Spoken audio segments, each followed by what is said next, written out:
Hello friends, welcome to Slide Hunt with C programming video tutorial. In this tutorial I am gonna show you how to find the perfect number.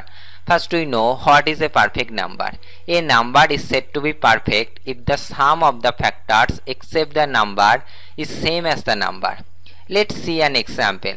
Suppose you have a number, say 6. Now we need to find the factors of 6. Factor means when we divide 6 by a number and we find no remainder, means 6 is completely divided by the number, then this number is called a factor of 6. 1 is a factor of 6. If we divide 6 by 1, then we find no remainder, means 6 is completely divided by 1. So 1 is a factor of 6.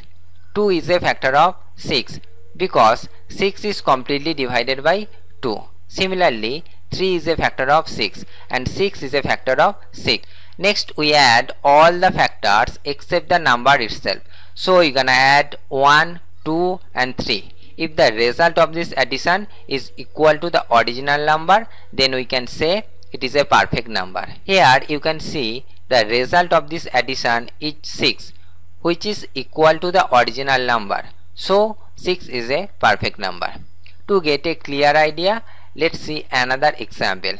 Suppose we have another number, say 9. We need to check 9 is a perfect number or not. First we find the factors of 9. So the factors of 9 are 1, 3 and 9. We need to add all the factors except the number itself.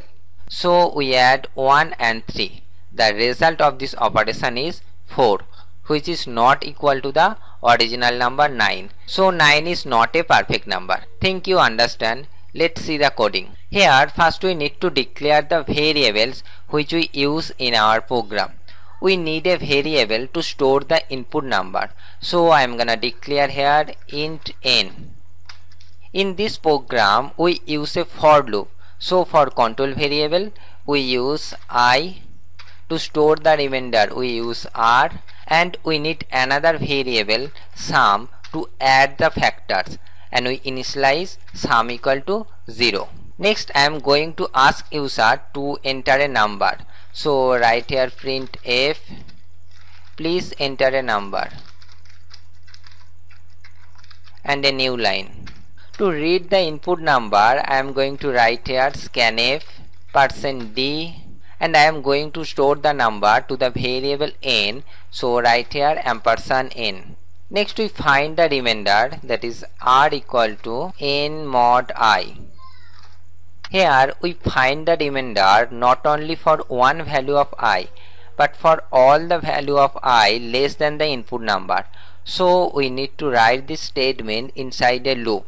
Here we use a for loop. So I am gonna write here for a pair of parentheses and then a pair of curly braces. Here I am gonna initialize I equal to 1, and the loop will be execute all the values of I less than the input number. So the termination condition will be I less than n, and then increment the value of I by 1, that is I plus plus. Next I am gonna check the remainder is equal to 0 or not. So write here if r equal to 0. If this condition is true, then n is completely divided by I, and we can say I is a factor of n. When we find I is a factor of n, then we add I to the sum. So write here sum equal to sum plus I. Here we find all the factors of the given number except the number itself and add them, and then store them to the variable sum. Outside of this loop we need to check sum is equal to the original number or not. If sum is equal to the original number, then we can say the number is a perfect number, else it is not a perfect number. So I am going to write here if sum equal to n. If this condition is true, then n is a perfect number, else n is not a perfect number. So I am gonna write here printf %d is a perfect number.